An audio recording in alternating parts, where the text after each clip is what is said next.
Hello friends, स्वागत है इस चैनल पर। आज की इस वीडियो में हम लोग देखने वाले हैं बिहार दरोगा का चयन प्रक्रिया और शारीरिक मापदंड।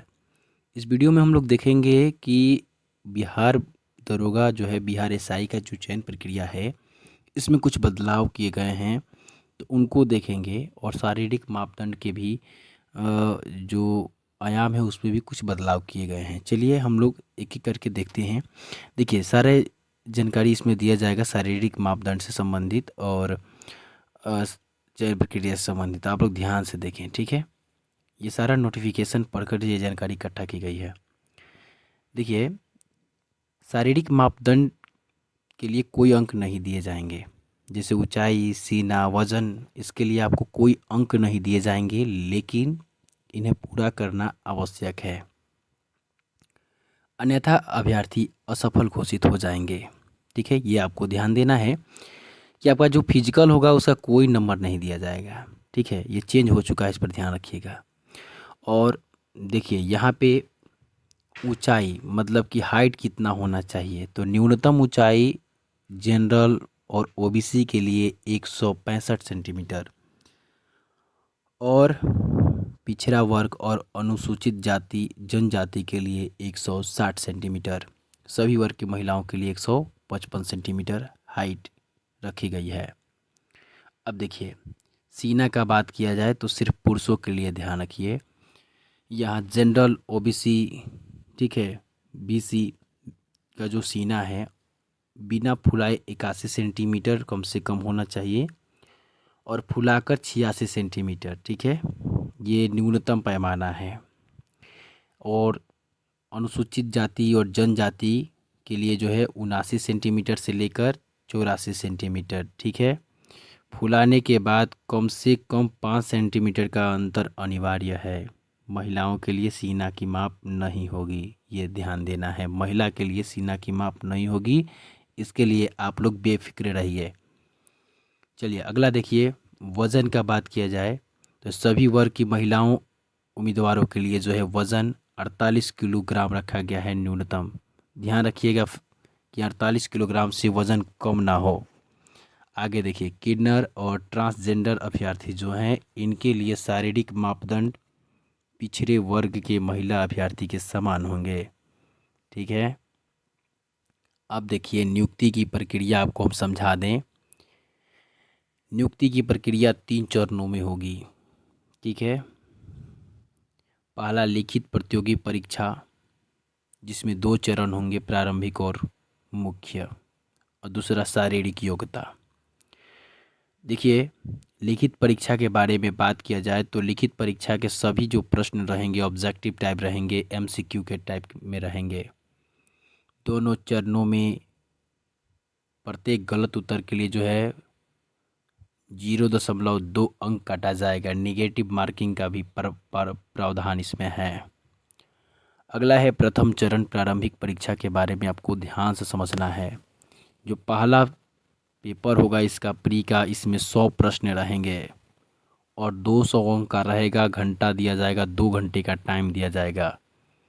और ये जीके और करेंट से इसमें क्वेश्चन रहेंगे। ठीक है फ्रेंड्स, जीके जीएस और करेंट से क्वेश्चन रहेंगे। जीके जीएस का इसमें वेटेज होता है 55, करेंट का होता है 30-35। ठीक है, तो ये ध्यान देना है।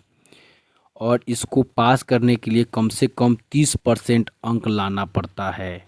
ये ध्यान रखिएगा, इसको पास करने के लिए कम से कम 30% अंक अनिवार्य है।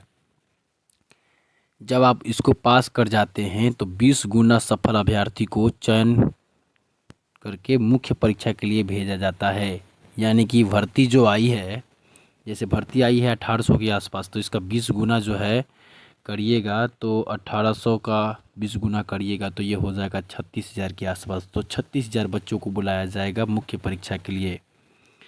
आगे देखिए द्वितीय चरण।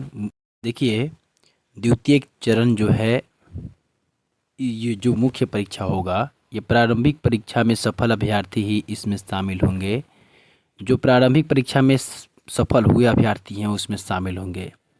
इसमें 2 पेपर होता है, पेपर 1 और पेपर 2। ठीक है, पेपर 1 में सामान्य हिंदी होता है, 200 अंक का होता है, 100 प्रश्न रहते हैं, 2 घंटा टाइम दिया जाता है। इसको भी केवल पास करना होता है। ठीक है, ठीक है, इसका जो है अंक मेरिट लिस्ट में नहीं जुड़ता है। ठीक है, आगे देखिए पेपर 2 के बारे में आपको हम बता दें। पेपर 2 जो है, ठीक है, पेपर 2 जो है यह जीएस का पेपर है।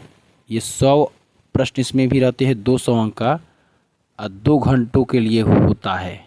ठीक है, अब देखिए इसमें जो क्वेश्चन रहता है जीएस का पेपर, इसको ध्यान से आपको देखना है। सामान्य अध्ययन, सामान्य विज्ञान, नागरिक शास्त्र और भारतीय इतिहास, भारतीय भूगोल, गणित और मानसिक योग्यता जांच से संबंधित इसमें प्रश्न रहते हैं, और यही आपको मेरिट लिस्ट में इसका नंबर जुड़ता है। लेकिन हिंदी का जो पेपर 1 होता है उसका मेरिट लिस्ट में कोई काम नहीं है, वो केवल आपको पास करना रहता है। ठीक है, देखिए हम इसको इस रूप में लिखे हैं कि आप इसका स्क्रीन शॉट लेकर आप लोग इसको याद कर सकते हैं, देख सकते हैं, और इसके लिए पीडीएफ चाहिए तो आप इस पर मैसेज करके ले सकते हैं।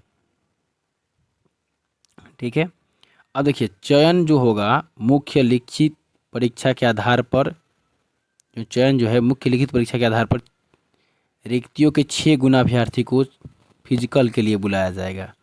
इसमें अगर पास कर जाते हैं तो 6 गुना अभ्यर्थी फिर बुलाया जाएगा फिजिकल के लिए। पीटी परीक्षा में हम आपको बता दें 36,000 अभ्यर्थियों को पास कराया जाएगा, और इसमें जो होगा इसका 6 गुना तो 18×5 = 90, 9,000 जो है बच्चों को फिजिकल के लिए बुलाया जाएगा। ठीक है, और फिजिकल में आपको ध्यान देना है, बहुत ही इंपॉर्टेंट चीज़ है, इसमें ध्यान देना है आपको कि यह परीक्षा मात्र जो है क्वालिफाइंग नेचर का है। यह आपको ध्यान रखना है कि इसका नंबर नहीं जुड़ता है, केवल आपको पास कर जाना है। पुरुष के लिए देखिए 1600 मीटर है, और टाइम जो है 6 मिनट 30 सेकेंड है। महिला के लिए 1 किलोमीटर अधिकतम समय जो है महिला के लिए 1 किलोमीटर और 6 मिनट का टाइम दिया गया है। ठीक है, और ये समय में पूरा करना पड़ता है, नहीं तो असफल घोषित कर दिया जाएगा। ठीक है, और देखिए जंप कितना है, तो पुरुष के लिए 4 फीट और महिला के लिए 3 फीट। ठीक है, और फिर हाई जंप वो था, और ये लॉन्ग जंप पूछा जाएगा तो पुरुष के लिए 12 फीट, महिला के लिए 9 फीट। ठीक है, अब देखिए गोला फेंक का बात किया जाए तो गोला फेंक में आपको बहुत ध्यान रखना है कि महिला के लिए जो है 12 पाउंड का गोला 10 फीट फेंकना होता है, और पुरुष को जो है 16 पाउंड का गोला 16 फीट फेंकना होता है। ठीक है, अब देखिए ऊंची कूद और लंबी कूद एवं गोला फेंक में अधिकतम 3 मौका दिया जाता है। ये आपको बहुत ही अच्छे से याद रखना है कि इसमें अधिकतम आपको 3 मौका दिया जाएगा। यदि कोई अभ्यर्थी दौड़ पूरा कर लेता है लेकिन अन्य कंपटीशनों में न्यूनतम मानदंड पूरा नहीं करता है तो उसे असफल घोषित कर दिया जाएगा, और आगे के मतलब कि एथी में भाग नहीं दिया जाएगा। ठीक है, तो आपको इस वीडियो में हम इसका चयन प्रक्रिया को आसान भाषा में समझा दिए हैं। इसको आप लोग क्या करें कि अच्छे से देख लें और सेम इसी पर आप लोग तैयारी करें। उम्मीद है कि आप लोग सफल होंगे। ठीक है फ्रेंड्स, ये जितनी भी जानकारी हम आपको दिए थे और बिहार एसआई का जो नोटिस आया था उसके आधार पर दिए थे। ठीक है फ्रेंड्स, तो चलिए, जय हिंद।